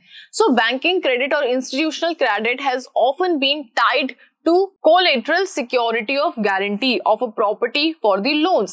अब बैंकिंग सिस्टम में एक चीज ये देखी गई है कि आपको स्टेक पे आपको कुछ ना कुछ गिरवी रखना पड़ता है। Okay, because of which a large section of small and margin holders are often left out, जिसकी वजह से क्या होता है कि बहुत से ऐसे पुअर लोग हैं, बहुत से ऐसे गरीब लोग हैं, अब उनके पास में गिरवी रखने के लिए कुछ भी नहीं है, तो वो लोन नहीं ले सकते हैं। Okay, owing to political populism, the government has often shown laxity, यानी कि lack of strictness in the recovery of loans. As a result default rate has tend to swell over the time. सो यहाँ पे political populism की वजह से क्या देखा गया कि यहाँ पे गवर्नमेंट इतनी स्ट्रिक्ट नहीं है, जिसकी वजह से जो रिकवरी ऑफ लोन्स है वो नहीं हो पाते हैं। Okay, apart from commercial banks के अलावा most financial institutions have failed to develop a culture of thrift saving for the future among the farming families. अब चलो इंस्टीट्यूशन, जो बैंकिंग इंस्टीट्यूशन है, इसको अगर हटा करके अगर हम बात करें तो काफी ऐसे फार्मिंग फैमिलीज जो है वो सेविंग अभी तक बिल्कुल भी नहीं कर पाई है। Mobilisation of deposits has remained rather than subdued. अब यहाँ पे जो डिपॉजिटेड जो अमाउंट होता है, जो डिपॉजिट्स होती हैं, वो सबड्यू की जगह में क्या है, मोबाइल हो रहे हैं, यानी कि एक जगह से दूसरी जगह मोबाइल हो रहे हैं, शिफ्ट हो रहे हैं, राइट। सो इस वजह से क्या होता है कि जो फार्मिंग फैमिलीज है उनकी सेविंग्स बिल्कुल ही जीरो है। अब यहाँ पे हमने deficiencies of rural banking system भी देख लिया, और बैंकिंग सिस्टम के, रूरल बैंकिंग सिस्टम के एडवांटेजेस क्या है वो भी हमने देख लिया है। ओके, नेक्स्ट क्वेश्चन है हमारा, mention some obstacles that hinder the mechanism of agricultural market. अब यहाँ पे हमको एग्रीकल्चरल मार्केटिंग में क्या क्या ऐसे ऑब्स्टिकल्स आते हैं, क्या क्या ऐसी रुकावटें आती हैं, उसके बारे में हम यहाँ पे देखने वाले हैं। सो लैक ऑफ ट्रांसपोर्टेशन की फैसिलिटी इतनी अच्छी नहीं है। Distress cell by the farmers, अब जितनी सेल होनी चाहिए उतनी सेल्स नहीं है। लैक ऑफ क्रेडिट फैसिलिटी की बहुत ज्यादा कमी है। लैक ऑफ स्टोरेज फैसिलिटी, अब जो स्टॉक होता है उसको स्टोर करने की फैसिलिटी की कमी है। प्रेजेंस ऑफ मिडिलमैन, बीच में जो मीडियोकर होता है वो कहीं ना कहीं उस घपला कर लेता है पैसों का, ठीक है। Lack of standard weights and measures, अब स्टैंडर्ड वेट और मेजर्स की भी कमी है, यानी कि तोल भाव करने के जो वेट्स होते हैं उनकी भी कमी है। इनएडिक्वेट मार्केट इंफॉर्मेशन, और जो मार्केट में जो लोग भी बाय और सेल करने जा रहे हैं उनके पास में प्रॉपर इंफॉर्मेशन की भी कमी है। Okay, next question is define worker population ratio. Worker population ratio को हम कैसे डिफाइन करते हैं, टोटल पॉपुलेशन और उसके ऊपर क्या आ जाती है, नंबर ऑफ एम्प्लॉयड पर्सन, कि भाई कितने लोग एम्प्लॉयड हैं, ठीक है, और उसके अंडर में उसको हमको कैसे डिवाइड करना है कि हमारी टोटल पॉपुलेशन कितनी है, ओके, और उसको हम इनटू कर देंगे 1000 से। So worker population ratio is defined as the number of person employed per 1000 person, okay. So total population को हम नीचे रखेंगे, so number of employed person को हम कैसे डिवाइड करेंगे, टोटल पॉपुलेशन से हम उसको डिवाइड करेंगे और 1000 से इनटू कर देंगे। सो इस फॉर्मूले को ध्यान में रखना है, वर्कर पॉपुलेशन रेशियो निकालने का ये फॉर्मूला है। नेक्स्ट क्वेश्चन इज, हमको इंफ्रास्ट्रक्चर बताना है कि what is infrastructure. So infrastructure refers to the support system. ये इंफ्रास्ट्रक्चर क्या होता है, एक सपोर्ट सिस्टम होता है in both ways, in economic way and in social way. So it is a support system of economic as well as social development of a country। एक country के social और economic development में जितना भी support system होता है, जितनी भी चीजें होती है, उन सबको हमने क्या कंसिडर किया है, infrastructure, without which economic growth and social development is not possible. So आज के टाइम में अगर आप इमेजिन करो कि हमारी इकोनॉमी में इंफ्रास्ट्रक्चर नहीं है, तो क्या ये ग्रोथ के लिए पॉसिबल है कि भाई क्या वो इकोनॉमी ग्रोथ कर रही है, तो बिल्कुल भी नहीं, okay. So infrastructure is broadly classified as, so infrastructure को कैसे क्लासिफाई किया है, सबसे पहला है इकोनॉमिक इंफ्रास्ट्रक्चर और दूसरे नंबर पे है सोशल इंफ्रास्ट्रक्चर, ठीक है। सोशल इंफ्रास्ट्रक्चर में सारी स्कूल्स आ जाते हैं, सारी हेल्थ फैसिलिटीज के लिए जितने भी हॉस्पिटल्स हैं, प्राइमरी हेल्थ सेंटर्स है, सेकेंडरी हेल्थ सेंटर्स है, वो सब आ जाते हैं। इकोनॉमिक इंफ्रास्ट्रक्चर यानी कि रोड्स हुए, ब्रिजेस हुए, बड़ी बड़ी बिल्डिंग्स हुई, तो वो सब किस में आ जाती हैं, इकोनॉमिक इंफ्रास्ट्रक्चर में आ जाती हैं। Next question is, explain the two categories into which infrastructure is divided. वही चीज यहाँ पे बताई गई है कि भाई इंफ्रास्ट्रक्चर को दो कौन सी कैटेगरी में डिवाइड किया है। सो सबसे पहला है economic infrastructure. It refers to such element of support system like, इसमें क्या क्या चीजें इंक्लूड होती हैं, जैसे power, transport, communication, which serve as a driving force और for the production activity in the economy, जो कि production activity के लिए बहुत ज्यादा important होती है। Then there is social infrastructure, so it refers to such elements of support system जैसे कि schools हो गए, colleges हो गए, hospitals हो गए, which serve as a driving force for the social development of the country। So यहाँ पे क्या चीज दिखाई गई थी, for production activity, और यहाँ पे क्या बताया गया है, for social development of the country, while economic infrastructure directly accelerates the process of growth। ठीक है, इकोनॉमिक इंफ्रास्ट्रक्चर जो है वो प्रोसेस ऑफ ग्रोथ को एसिलरेट करता है। Social infrastructure accelerates its indirectly to human development, और वहीं जब हम सोशल इंफ्रास्ट्रक्चर की बात करते हैं तो वो ह्यूमन डेवलपमेंट को काफी ज्यादा बढ़ाता है। Indeed economic growth is incomplete without human development, और ये चीज हम बहुत अच्छे से समझते हैं कि कहीं ना कहीं इकोनॉमिक ग्रोथ ह्यूमन डेवलपमेंट के बिना बिल्कुल पॉसिबल नहीं है। Accordingly economic and social infrastructure are complementary to each other, one reinforces the other। मतलब एक बढ़ेगा तो दूसरा भी बढ़ेगा। अगर ह्यूमन डेवलपमेंट ज्यादा से ज्यादा होगा तो इकोनॉमिक इंफ्रास्ट्रक्चर जो है वो भी काफी ज्यादा अच्छे से बढ़ेगा, ओके। सो ये दोनों ही जो कैटेगरीज है इंफ्रास्ट्रक्चर की, ये दोनों ही आपस में पॉजिटिवली रिलेटेड हैं। नेक्स्ट क्वेश्चन है, the difference between commercial and non commercial sources of energy are as unders. So goods of commercial energies are largely used for commercial purpose। अब commercial energies के जो goods हैं वो ज्यादा से ज्यादा किस में यूज किए जाते हैं, commercial purpose में यूज किए जाते हैं, जैसे कि फैक्ट्रीज में, फार्म्स में। जैसे अब इसके एग्जाम्पल क्या क्या है, जैसे कोल हो गया, पेट्रोलियम प्रोडक्ट्स हो गए, नेचुरल गैस हो गई, इलेक्ट्रिसिटी हो गई। सो इन सब चीजों को हम ज्यादा से ज्यादा कहाँ पे यूज करते हैं, या तो किसी फार्म में या फिर फैक्ट्रीज में, okay. Whereas goods of non-commercial energy are generally used in the rural households, है ना। और वहीं जब हम नॉन कमर्शियल की बात करते हैं, जैसे वुड हो गया, है ना, फ्यूल जो नॉन कमर्शियल फ्यूल्स होते हैं, जैसे वुड मान लो, है ना, एग्रीकल्चर वेस्ट मान लो, तो ये सब ज्यादा से ज्यादा कहाँ यूज होते हैं, ये मोस्टली रूरल हाउसहोल्ड्स में यूज होते हैं, ओके, एज कंज्यूमर गुड्स। अब इसके एग्जाम्पल क्या है, जैसे फायरवुड हो गया, एग्रीकल्चरल वेस्ट हो गया, ओके, एनिमल वेस्ट हो गया। So goods of commercial energy command price while goods of non commercial energy do not। अब हम देखते हैं कि जो कमर्शियल एनर्जी के जो गुड्स होते हैं, जैसे पेट्रोल हो गया, है ना, गैसेस हो गई, और वहीं हमने बात करी कोल की, तो कोल हो गया, तो इन सबको हमको खरीदने में एक प्राइस लगती है, इनकी कुछ ना कुछ वैल्यू है। वहीं जब हम नॉन कमर्शियल गुड की बात करते हैं तो उनका इतना वैल्यू क्रिएट नहीं होती है। ओके, फिर आता है next point, also commercial source of energy are exhaustible while the sources of non-commercial energy are renewable। अब यहाँ पे एक चीज अच्छा पॉइंट है, ये यहाँ पे ये बताना जा रहा है कि सबसे पहली चीज जो कमर्शियल सोर्सेज होते हैं वो एग्जॉस्टेबल होते हैं, यानी कि एक पॉइंट ऐसा आएगा या एक पॉइंट ऐसा होता है जब ये एक्सटिंक्ट होने लगते हैं, ओके, एग्जॉस्ट होने लगते हैं। वहीं जब हम बात करते हैं नॉन कमर्शियल की, तो ये रिन्यूएबल है, यानी कि ये वापस से अपने आप को क्रिएट कर लेते हैं। ओके, सो ये दोनों टर्म्स ऐसे हैं जो कि हमने हमारी प्राइमरी क्लासेस में इन चीजों के बारे में पढ़ा है, exhaustable, non exhaustable, renewable, non renewable. Okay, so इसमें इतना कुछ टफ समझने वाला नहीं है। ओके, सो अब हम देखते हैं हमारा नेक्स्ट क्वेश्चन। सो हमारा जो नेक्स्ट क्वेश्चन है उसमें हमें क्या चीजें डिस्कस करनी है, drawback of health care system. अब सबसे पहला पॉइंट हमारे पास में यहाँ पे है unequal distribution of health care services. अब जब हमारी पूरी इकोनॉमी में डिस्ट्रीब्यूशन जो होता है किसी भी चीज का, जब वो इक्वली ही नहीं होगा तब वो कहीं ना कहीं एज अ ड्रॉबैक यहाँ पे सामने आएगा। सो यहाँ पे क्या है, unequal distribution of health care services across the rural and urban areas are not given their due priority।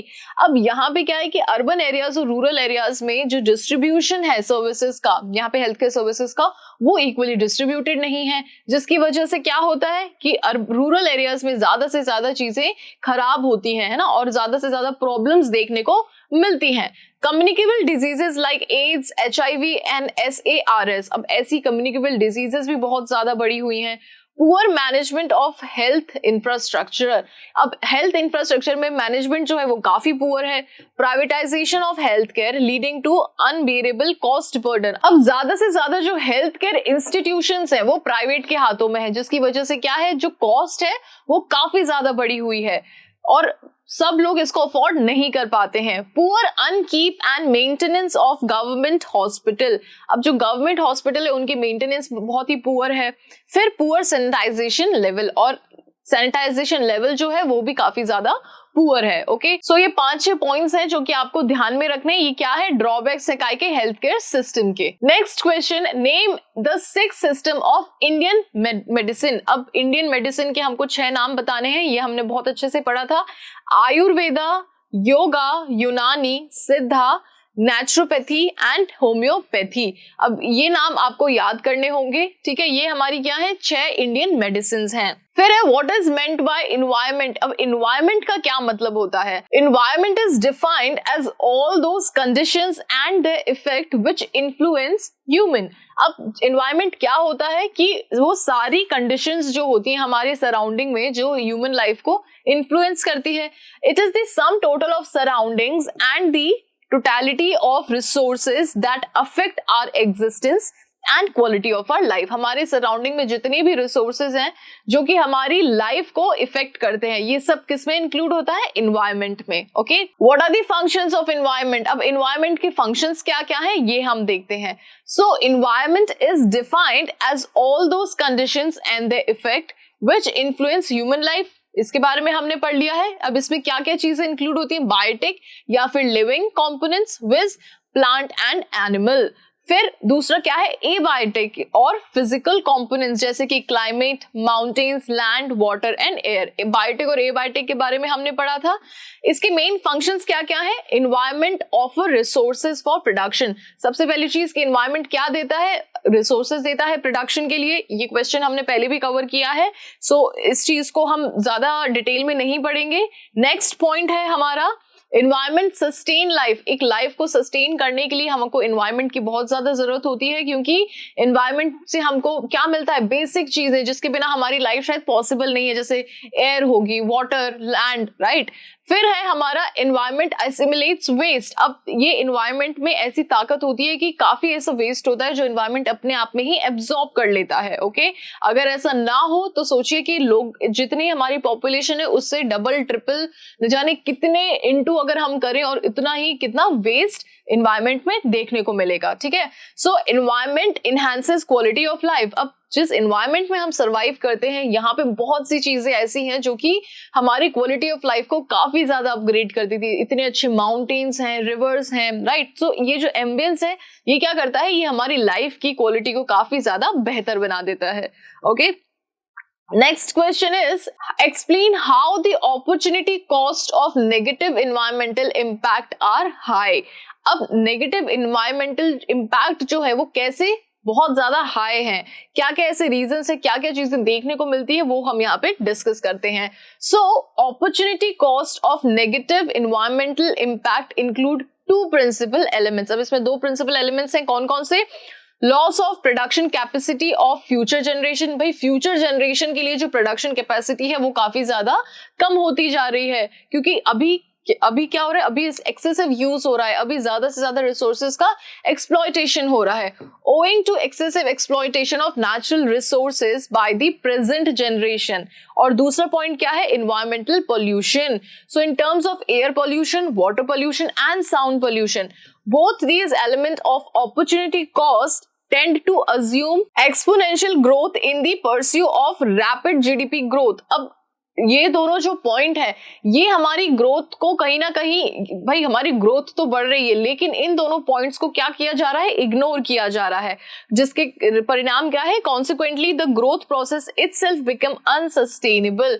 जो ग्रोथ प्रोसेस है वो खुद क्या बन रही है, अनसस्टेनेबल बन रही है। Besides causing a massive setback to the quality of life in wake of environmental pollution. और जिसके कॉन्सिक्वेंसेस क्या है, परिणाम क्या है कि एनवायरमेंटल पोल्यूशन की वजह से जो ह्यूमन लाइफ है उस पर काफी ज्यादा इसका हार्मफुल इफेक्ट पड़ रहा है। The opportunity cost of negative environmental impact is so high। तो ये जो negative impact है ये इतना ज्यादा है that it is being considered as an emerging challenge of the growth process। ये इतना हाई है कि ये growth process का अब आज के टाइम में क्या एक चैलेंज की तरह पे इसको देखा जा रहा है कि भाई ग्रोथ तो बढ़ रही है लेकिन कुछ चैलेंजेस भी हमें फेस करने पड़ रहे हैं, जिसमें से सबसे पहले दो कारण क्या क्या है। भाई सबसे पहली चीज तो यही पढ़ी हमने कि नेचुरल रिसोर्सेज हमारे एक्सप्लॉइट किए जा रहे हैं, दूसरे कि एनवायरनमेंट में पॉल्यूशन बहुत ज्यादा क्रिएट हो रहा है। ओके, नेक्स्ट देखते हैं हम। सो नेक्स्ट क्वेश्चन है, outline the steps involve in attaining sustainable development in India. अब सस्टेनेबल डेवलपमेंट को अटेन करने के कौन कौन से पॉइंट्स हैं वो हम देखते हैं।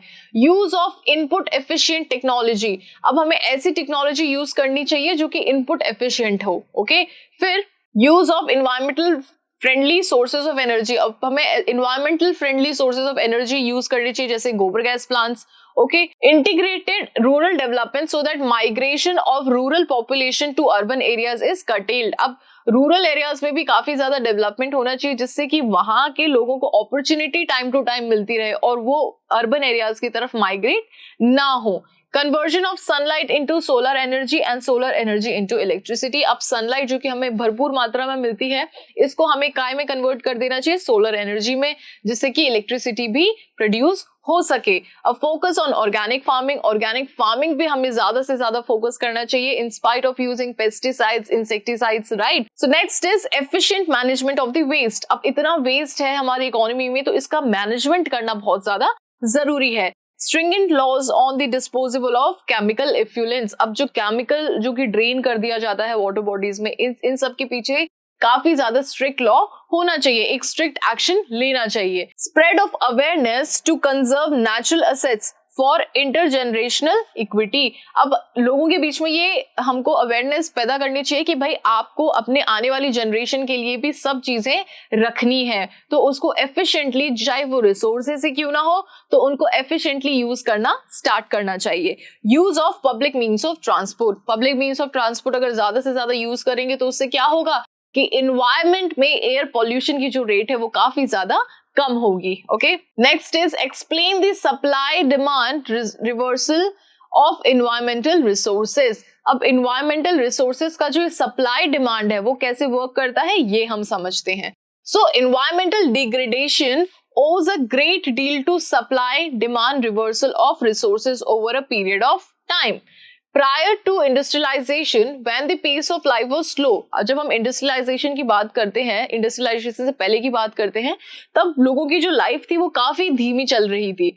Demand for natural resources did not exceed their supply. अब यहाँ तक क्या था कि जो नेचुरल रिसोर्सेज की जो डिमांड थी वो सप्लाई से ज्यादा नहीं थी. ठीक है.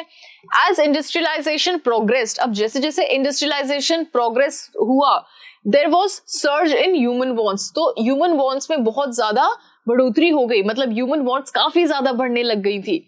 Accordingly, there has been an exponential growth in demand for natural resources, जिसकी वजह से क्या हुआ कि natural resources की जो demand थी वो काफी ज्यादा बढ़ गई थी, leading to their overuse as well as misuse, जिसकी वजह से क्या हुआ कि natural resources को बहुत ज्यादा overuse करना start किया गया, और in fact overuse करते करते हम कब misuse पे आ गए ये हमको पता नहीं चला. Supply of resources has suffered a reversal from abundance to paucity. अब ये रिवर्सिबल कैसे हुआ कि भाई आप इतनी ज्यादा मात्रा में था जो नेचुरल रिसोर्सेज, वो एकदम से एक्सटेंट मात्रा में आ गया. Demand on the other hand has reverse from manageable to unmanageable limits. और वही डिमांड की जब हम बात करते तो जहां पे मैनेजेबल चीजें चल रही थी वहां पे एकदम से ही जैसे ही ह्यूमन वांट्स बढ़ी वैसे ही वो अनमैनेजेबल हो गई थी. तो ऐसे सप्लाई और डिमांड का जो रिवर्सिबल इम्पैक्ट था वो हमने देखा था.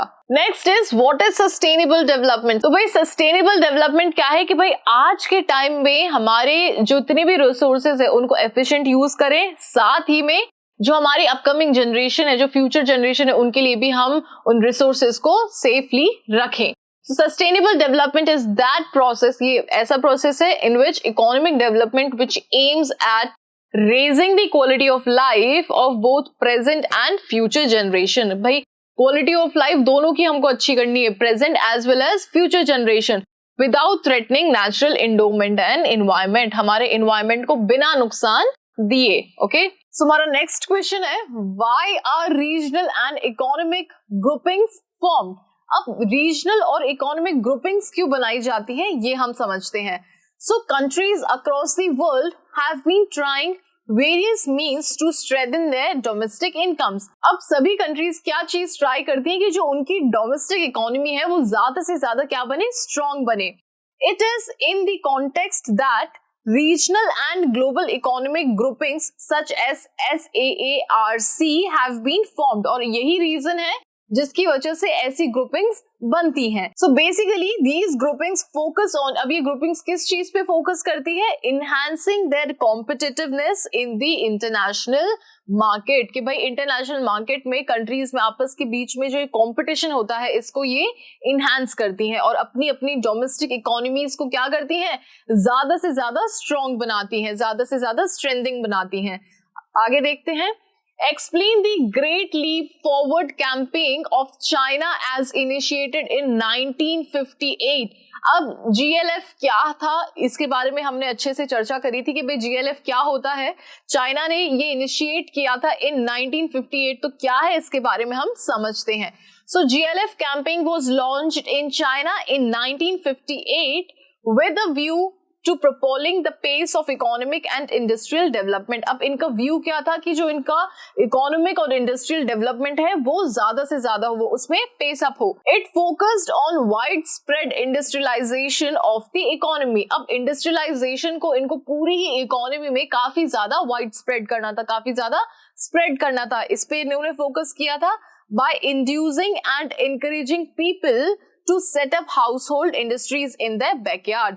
अब इसके लिए इन लोगों ने क्या किया था, चाइना में जितने भी लोग हैं उन सबको इस चीज के लिए मोटिवेट किया था, इस सब लोगों को इस चीज के लिए एनकरेज किया था कि आप अपने घरों में ही छोटी मोटी इंडस्ट्रीज खोलिए, है ना, हर चीज की इंडस्ट्री खोलिए, आप अपने घरों के बैकयार्ड में ही चाहे से इंडस्ट्री सेटअप कीजिए. लेकिन सब लोगों को उस टाइम पे चाइना ने फोर्स किया था कि आपको कुछ ना कुछ industry as a industrial purpose आपको कुछ ना कुछ काम करना ही करना है. ओके, जिसकी वजह से क्या हुआ कि एक फेज ऐसा आया कि चाइना की जो इकोनॉमिक और इंडस्ट्रियल जो ग्रोथ थी वो काफी ज्यादा हाई थी. तो इसके लिए इसका नाम दिया है ग्रेट लीप फॉरवर्ड. और ये कब स्टार्ट हुआ था, ये डेट आपको ध्यान में रखनी है, इन 1958. Okay, next question is चाइना's rapid industrial growth can be traced back to its reforms in 1978.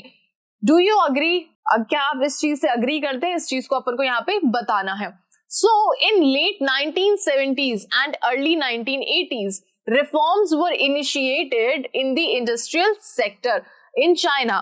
अब कुछ ना कुछ रिफॉर्म्स लिए गए थे, कुछ ना कुछ रिफॉर्म्स यहाँ पे देखे गए थे इंडस्ट्रियल सेक्टर में चाइना में. The breakthrough in economic growth is attributed to economic reforms in terms of greater reliance on the FDI. अब सबसे यहाँ पे ब्रेक थ्रू क्या था, सबसे बड़ी चीज क्या थी कि भाई फॉरेन डायरेक्ट इन्वेस्टमेंट में इन लोगों ने ज्यादा रिलाई करना स्टार्ट किया था. And a great leaning toward market economy. और जिससे क्या इम्पैक्ट पड़ा कि इनकी जो मार्केट इकोनॉमी है, इनकी जो इकोनॉमी में जो मार्केट है वो काफी ज्यादा अच्छा, काफी ज्यादा वाइड स्प्रेड हो गया था. तो इन्होंने किस पे ज्यादा फोकस किया था? एफडीआई पे, फॉरेन डायरेक्ट इन्वेस्टमेंट पे इन्होंने फोकस किया था. Okay, describe the path of developmental initiatives taken by Pakistan for economic development. अब पाकिस्तान ने ऐसे कौन कौन से इनिशिएटिव्स लिए थे डेवलपमेंट के लिए, वो हम देखते हैं. So Pakistan has followed the mixed economy model. अब पाकिस्तान ने कौन सी इकोनॉमी फॉलो करी थी? मिक्स्ड इकोनॉमी फॉलो करी थी, allowing the coexistence of public and private sectors for its economic development. अब यहाँ पे पाकिस्तान ने सबसे पहली चीज मिक्स्ड इकोनॉमी को यहाँ पे सहारा बनाया था, जिसमें प्राइवेट और पब्लिक सेक्टर्स दोनों का ही इंडल्जेंस था. Okay, however there were certain noticeable shifts in policy orientation. लेकिन पॉलिसी जब बनाई गई तब यहाँ पे कुछ शिफ्ट देखा गया. Like in India, the flagship role of public sector was moderated. Instead, private sector, जैसे इंडिया में पब्लिक सेक्टर को ज्यादा इंपॉर्टेंस दी गई थी in spite of private sector. ठीक है, instead private sector was assigned the principal role of spearheading the process of the growth. और यहाँ पे पब्लिक सेक्टर को ज्यादा से ज्यादा इंपॉर्टेंस दी गई इंडिया की तरह ही, और जो ग्रोथ थी उसको ज्यादा से ज्यादा बढ़ाई गई.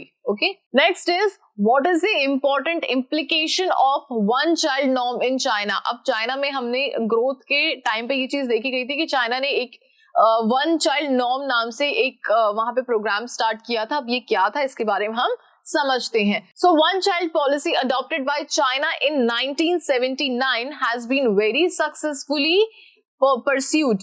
कॉन्सिक्वेंटली अब इसके परिणाम क्या थे? Growth rate of population has reduced. अब पॉपुलेशन जैसे जैसे बढ़ रही थी वो कम हो गई थी. ठीक है, नियरली टू हाफ, बिल्कुल आधी हो चुकी थी. From 133% in 1979 to 0.47% in the recent past. ठीक है, आप देख सकते हो कि कितनी यहाँ की जो पॉपुलेशन थी वो बिल्कुल डिक्लाइन हो चुकी थी. With a check on a population growth, China can now focus on the rising the quality of life. अब पॉपुलेशन को रोक के, पॉपुलेशन की ग्रोथ को रोक के ये लोग किस पे अब काम करने लग गए थे? क्वालिटी ऑफ लाइफ पे ये लोग काम करना स्टार्ट कर दिए थे. ठीक है, rather than striving for the sustenance of the people. अब लोगों की सस्टेनेंस को ध्यान में नहीं रखते हुए अब इनका मेन फोकस किस पे चला गया था कि लोगों की क्वालिटी ऑफ लाइफ को ये लोग इंप्रूव करने लग गए थे. किसके हेल्प से? वन चाइल्ड पॉलिसी के हेल्प से. Okay, Mention the silent demographic indicators of China, Pakistan and India. इन तीनों ही कंट्रीज के जो साइलेंट डेमोग्राफिक इंडिकेटर्स थे वो क्या क्या थे वो हम देखते हैं. सो सबसे पहला था growth rate of population has been cut to half in China. जो चीज हमने अभी देखी कि जो पॉपुलेशन ग्रोथ थी वो बिल्कुल आधी कर दी गई थी. Okay, following strict enforcement of its policy one child norm नाम से जो पॉलिसी थी जिसकी वजह से ये काम हुआ था. India and Pakistan are still wrestling with the problem of high growth rate of population. अब इंडिया और पाकिस्तान ये जो कंट्रीज हैं ये अभी भी high growth rate of population से अभी भी स्ट्रगल कर रहे हैं, which is about 1.76% in India and 1.8% in Pakistan. तो यहाँ पे दोनों ही कंट्रीज की पॉपुलेशन ग्रोथ के बारे में यहाँ पे बताया है. The size of population is comparatively very small in Pakistan, just about 1/10 of China और India. यहाँ पे size of population के बारे में बताया है कि पाकिस्तान की जो size of population है वो क्या है. Next is density of population is very low in China thanks to its large geographical area compared with India and Pakistan. अब चाइना का जो geographical area है वो काफी ज्यादा बड़ा है, इसलिए जो डेंसिटी ऑफ पॉपुलेशन है कि भाई एक एरिया में पॉपुलेशन कितनी है वो इतनी ज्यादा नहीं है. Okay, it is estimated to be 143 persons per square kilometres in China compare to 382 and 225% per square kilometre in India and Pakistan respectively. Okay, so इन तीनों चीजों के बारे में हमने पढ़ा है। पहले हमने ग्रोथ ऑफ पॉपुलेशन के बारे में देखा है कि भाई ग्रोथ ऑफ पॉपुलेशन किस तरीके से इंपैक्ट कर रही थी। फिर हमने डेंसिटी ऑफ पॉपुलेशन को यहाँ पे रख के देखा है। ओके, अब हम बढ़ते हैं आगे नेक्स्ट क्वेश्चन की तरफ। सो पहले हमने ग्रोथ ऑफ पॉपुलेशन के बेसिस पे देखा है, फिर हमने डेंसिटी ऑफ पॉपुलेशन के बेसिस पे देखा है। आगे देखते हैं। Fourth point is both China and Pakistan are showing brighter signs of urbanization than India. अब चाइना और पाकिस्तान दोनों ही क्या चीज शो कर रहे हैं? अर्बनाइजेशन को बहुत ज्यादा बढ़ावा दे रहे हैं रेदर देन इंडिया। अब sex ratio is found to be very low in all three countries. अब इन तीनों ही कंट्रीज में जो सेक्स रेशियो है वो बहुत कम देखा गया है, पॉइंटिंग टू सोशल बैकवर्डनेस, जो क्या बताता है कि सोशली कितने यहाँ पे बैकवर्डनेस देखी जाती है। Where people hold high preference for a son in the family, जहां पे अभी भी बेटों के लिए बहुत ज्यादा प्रेफरेंस देखी जाती है। ओके, सो तीनों ही कंट्रीज में ये चीज बिल्कुल सेम है। अब हम बढ़ते हैं आगे नेक्स्ट क्वेश्चन की तरफ। State the factors that led to rapid economic development in the China। अब यहाँ पे ऐसे कौन कौन से फैक्टर्स के ऊपर ध्यान दिया गया था जो कि चाइना की ग्रोथ के लिए बहुत ज्यादा इंपॉर्टेंट थे। तो shift from centrally planned economy to a market economy. अब सेंट्रली प्लान्ड इकोनॉमी से चाइना की जो इकोनॉमी थी वो काय में तब्दील हो चुकी थी? मार्केट इकोनॉमी में। अब कैसे हुआ था कि इन्होंने फॉरेन डायरेक्ट इन्वेस्टमेंट पे अपना जो फोकस था वो शिफ्ट कर दिया था। Then focus on export related domestic production. अब इन्होंने एक्सपोर्ट पे बहुत ज्यादा काम किया था, है ना। तभी सभी कंट्रीज में एक फेज ऐसा था जहां पे चाइना का एक्सपोर्टेशन बहुत ज्यादा होता था। इन्फ्लक्स ऑफ एफडीआई, यहाँ पे हमने एफडीआई की बात करी है through SEZs special economic zones and 100% equity of the foreign investors and free flow of FDI in the retail sector। अब FDI में इन्होंने जितने भी फैक्टर्स थे सब में इन्होंने अपनी हिस्सेदारी दिखाई और फॉरेन डायरेक्ट इन्वेस्टमेंट को ज्यादा से ज्यादा बढ़ाया। Okay, availability of cheap labour force giving China a comparative cost advantage. अब यहाँ पे जो कंपैरेटिव कॉस्ट एडवांटेजेस थी वो काफी ज्यादा अच्छी देखी गई थी क्योंकि यहाँ पे लेबर बहुत ज्यादा चीप थी। Okay, GLF great leap forward campaign launched in 1958 और GLF के बारे में भी यहाँ पे बताया है कि कैसे GLF की वजह से वहां पे लोगों को ज्यादा से ज्यादा मोटिवेट किया जाता था कि भाई आप अपने ही घरों में ही भले इंडस्ट्री सेटअप कीजिए लेकिन आप इंडस्ट्री को ज्यादा से ज्यादा बढ़ावा दीजिए। Okay, next is give reason for the slow growth and re emergence of poverty in Pakistan. अब पाकिस्तान में गरीबी का और स्लो ग्रोथ के क्या क्या रीजंस हैं वो हमें देखने हैं। So slow growth and re emergence of poverty in Pakistan is explained with reference to the following observation. Pakistan has failed to bring about stable institutional reforms in agriculture. Accordingly, performance of agriculture sector has remained volatile. अब यहाँ पे agriculture primary sector की बात करिए तो यहाँ पे institutional जो डेवलपमेंट होना चाहिए था वो इतना नहीं था, जिसकी वजह से जो एग्रीकल्चर सेक्टर है वो अभी तक भी वॉलेटाइल है। Next, for its foreign exchange requirements, Pakistan has relied largely on remittance from abroad, okay, and volatile agricultural exports. A setback to these sources of foreign exchange has caused a corresponding setback to the process of growth. अब ये लोग ज्यादा से ज्यादा किस चीज पे depend थे? ये एक्सपोर्ट, एग्रीकल्चरल एक्सपोर्ट को इन्होंने बिल्कुल खत्म कर दिया था और इंपोर्ट मतलब जो कि फॉरेन से जो भी अब्रॉड से जो भी चीजें आती थी उस पे ये लोग ज्यादा रिलायबल थे। ठीक है, इंपोर्ट इन्होंने ज्यादा बढ़ा रखा था, एक्सपोर्ट को इतना ही बढ़ावा देते नहीं थे। ठीक है, lack of political stability in Pakistan. अब पॉलिटिकल स्टेबिलिटी नहीं थी सबसे बड़ी चीज। ठीक है, has caused huge public expenditure on law and order. अब पब्लिक एक्सपेंडिचर जो था वो ज्यादा से ज्यादा इसी रीजन की वजह से लॉ एंड ऑर्डर में किया गया था। ठीक है, क्योंकि क्या था, पॉलिटिकल स्टेबिलिटी नहीं थी। Pakistan is allocating huge funds to build a strong defence system. अब इनका ज्यादा से ज्यादा पैसा कहाँ जाता है? स्ट्रॉन्ग डिफेंस सिस्टम बनाने में, even when it implies a huge cut in development expenditure, जिसकी वजह से क्या होता है कि डेवलपमेंट एक्सपेंडिचर में बहुत ज्यादा कट हो जाता है क्योंकि ज्यादा से ज्यादा ये पैसा कहाँ लगा देते हैं? डिफेंस में लगा देते हैं। ओके, सो इन रीजंस की वजह से पाकिस्तान की जो ग्रोथ है वो बहुत कम है और कहीं ना कहीं अभी भी पाकिस्तान में गरीबी देखी जाती है। Next question is compare and contrast the development of India, China and Pakistan with respect to some silent human development indicators. Okay, so यहाँ पे हमको तीनों ही कंट्रीज का जो डेवलपमेंट है वो हमको यहाँ पे कंपेयर करना है. So in most areas of human development China has performed better than India and Pakistan. So human development के व्यू से अगर हम देखें तो चाइना का परफॉर्मेंस बहुत अच्छा है इंडिया से और पाकिस्तान से.